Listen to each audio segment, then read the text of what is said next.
Kementerian Sosial Republik Indonesia dahulu merupakan Departemen Sosial.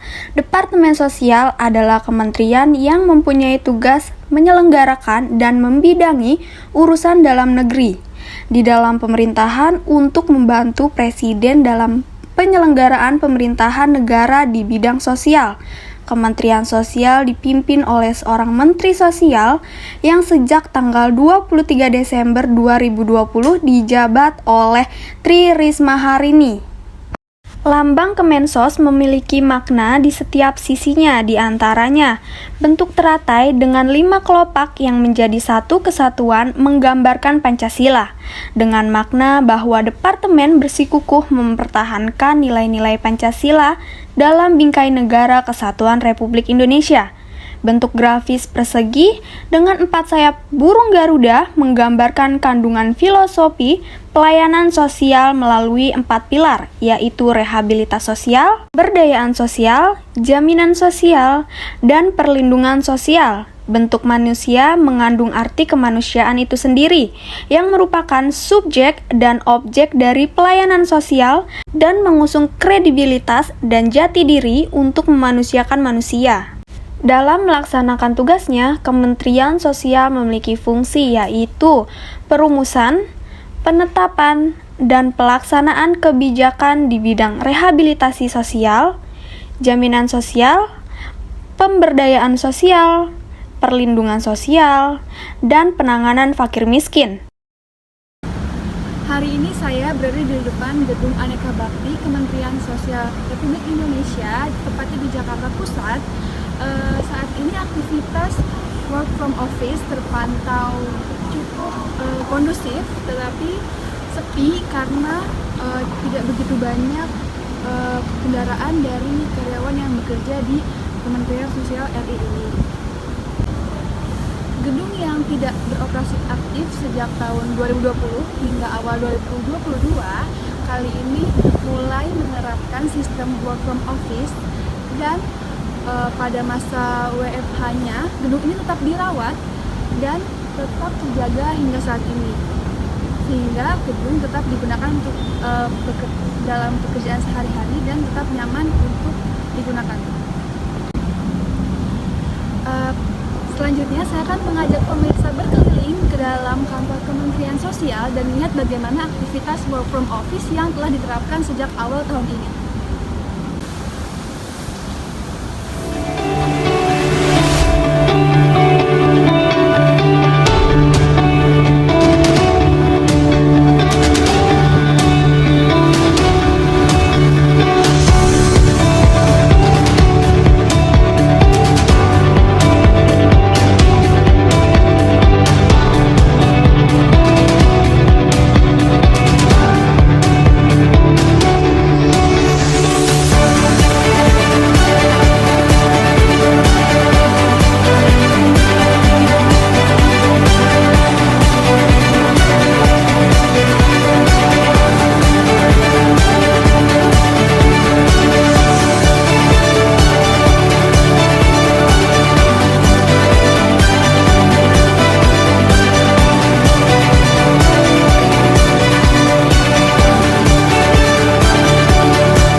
Ibu sudah berapa lama bekerja di kantin ini Kementerian Sosial?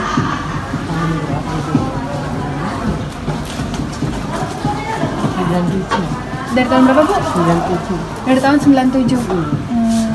Itu dulu awalnya Ibu berjualan apa? Dulu awal-awalnya jualan nasi. Jualan nasi. Terus itu nasi udah terlalu banyak, jadi saya pilih jualan jus. Oh gitu. Bu, selama kerjanya mulai online, itu di sini aktivitas kantinnya gimana? Ya berkurang lah. Ini selama anak ini yang selama ada istilah disebut corona jauh. Ini bayangin aja, ini 10 kilo gula habis.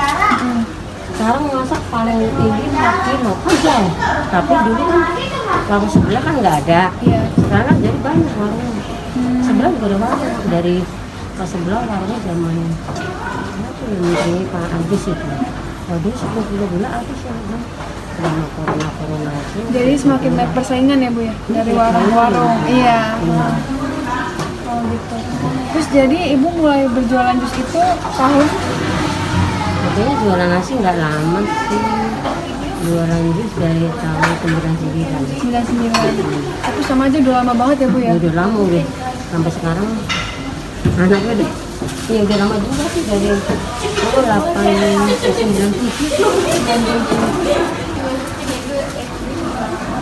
Dulu pandemi sebelah nggak ada. Ini kami corona itu. Sekarang kan banyak juga, apalagi kan ada online. Tapi pas udah mulai offline gitu Bu, udah mulai rame lagi apa tetap aja biasa aja? Ini kemarin kan tanggal 9 tuh mingguan, tapi udah masuk lagi cuma rame seminggu ya. Pas tanggal 9 itu masuk ya. Karena semuanya belum jualan, sekarang udah semua jualan nih. Kadang sampai 3 tahun berhenti dulu, punya anak kecil gitu. Tapi tetap bakal.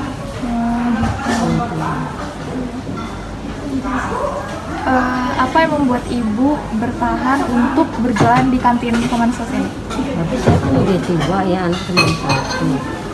Kerja juga karena pandemi, terus suami udah nggak ada. Kalau udah kayak ibu, kulit ini kan udah nggak kuat mungkin. Apalagi sekarang udah ada mesin, cara-cara mesin. Sepantar ibu ini udah nggak ngerti kan. Baik Ibu, terima kasih. Iya, sama-sama.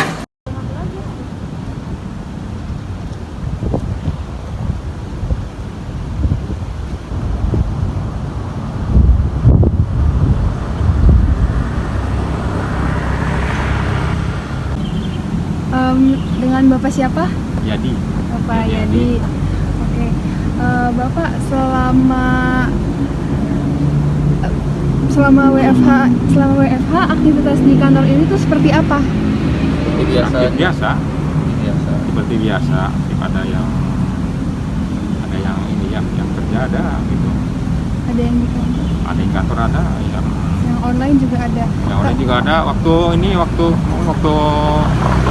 zaman COVID berarti ya. Iya ada yang kantor juga ada ya, cuma separoh.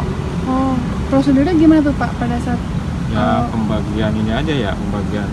Ya, ada jadwalnya. Ada jadwalnya. oh, Ada modelis. Ntar bagian sebenarnya saya Jadi nih satu ruangan tuh biasanya dibagi dua. dua ya. Satu bagi dua. Tidak ada yang ukur atau terus menurut Bapak lebih kalau kantor Kemensos ini lebih baik WFH atau WFO? Kalau saya buat security gitu ya. normal lah. Kalau saya mah normal ya, kan normal aja. Karena nggak ada yang WFH ya Pak ya? Nggak ada ya. Kalau sekarang sih udah kalau sekarang udah dirata masuk semua. Berarti untuk gedung ini dirawatnya sama dijaganya itu tetap setiap hari ya? Tiap hari ya, tiap hari. Dari sebelum Iya. WFH sampai Iya, sekarang. sampai sekarang ya. Jadi terus. Untuk mengetahui informasi lebih lanjut, kita akan mewawancarai salah satu karyawan di Kementerian Sosial Republik Indonesia. Selamat sore pemirsa, senang sekali rasanya karena pada hari ini kami berkesempatan untuk mewawancarai Ibu Dona selaku manajer toko koperasi Kementerian Sosial Republik Indonesia. Untuk membahasnya saya sudah bersama Ibu Dona di sini. Selamat sore Ibu Dona. Selamat sore. Bagaimana kabarnya? Alhamdulillah baik. Oke. Terima kasih Bu atas kesempatan yang sudah Ibu berikan kepada kami. Baik Bu, seperti yang kita tahu bahwa kasus COVID-19 di Indonesia sudah mulai menurun sehingga adanya pelonggaran aktivitas di tengah masyarakat, salah satunya di tempat pekerjaan. Nah, saya mau tanya nih, kira-kira di tempat kerja Ibu sendiri di Kementerian Sosial, kira-kira boleh Ibu ceritakan perubahan pola kerja mulai dari awal pandemi hingga saat ini masa transisi? Perbedaan pada sebelum pandemi dan sesudah pandemi itu, kalau sebelum pandemi kan kita itu semua karyawan itu masuk semuanya untuk mengelola toko tersebut. Tapi semenjak ada pandemi itu kita menerapkan untuk sistem shift. Jadi bisa sehari itu hanya 3 orang yang untuk beroperasi menjaga toko tersebut. Jadi ntar ganti-gantian gitu, jadi nggak semuanya itu masuk. Oke, baik Ibu, selanjutnya mengenai pekerjaan Ibu Dona sebagai seorang manajer toko koperasi di Kementerian Sosial. Karena kemungkinan banyak dari kita nih yang kurang tahu pekerjaan tersebut gitu. Jadi boleh Ibu jelaskan secara singkat seperti apa sih pekerjaan manajer toko koperasi di Kemensos? Kayak tanggung jawabnya itu seperti apa, Bu? Tanggung jawab sebagai seorang manajer itu selain untuk meningkatkan penjualan yang ada di toko, itu tuh juga untuk meningkatkan kinerja karyawannya, karena agar menciptakan lingkungan kerja yang baik dan konsumen itu nyaman, kita harus memotivasi para karyawannya agar bekerja sesuai SOP dan merasa nyaman terhadap konsumennya juga. Oke, kemudian bagaimana cara Ibu mendelegasi kerjasama dalam tim? Caranya itu kita tuh harus mengenal para karyawan kita itu kelebihannya itu apa, karena agar kita tuh bisa menempatkan mereka pada pekerjaannya masing-masing. Jadi misalkan ada yang emang bertugasnya untuk pemasaran, jadi mereka itu bekerja sesuai dengan kelebihannya masing-masing agar terciptanya para pegawai yang bekerja sesuai dengan optimal. Kontribusi seperti apa yang menurut Ibu penting dilakukan oleh seorang manajer? Sebagai seorang manajer, saya menganggap diri saya sebagai perantara antara konsumen dan pegawai. Peran saya adalah membuat konsumen yang loyal dan bersemangat untuk membeli produk-produk yang ditawarkan ke dalam toko kami, dan juga membuat karyawan itu agar nyaman bekerja di toko kami dan selalu termotivasi. Berapa lama masa jabatan seorang manajer toko koperasi di Kemensos? Sampai usia 52 tahun itu udah usia pensiun untuk menjadi karyawan di toko koperasi Kemensos. Baik Bu, terima kasih atas waktunya. Sekian informasi yang dapat kami sampaikan pada hari ini. Saya Angela Claudia, pamit undur diri. Terima kasih.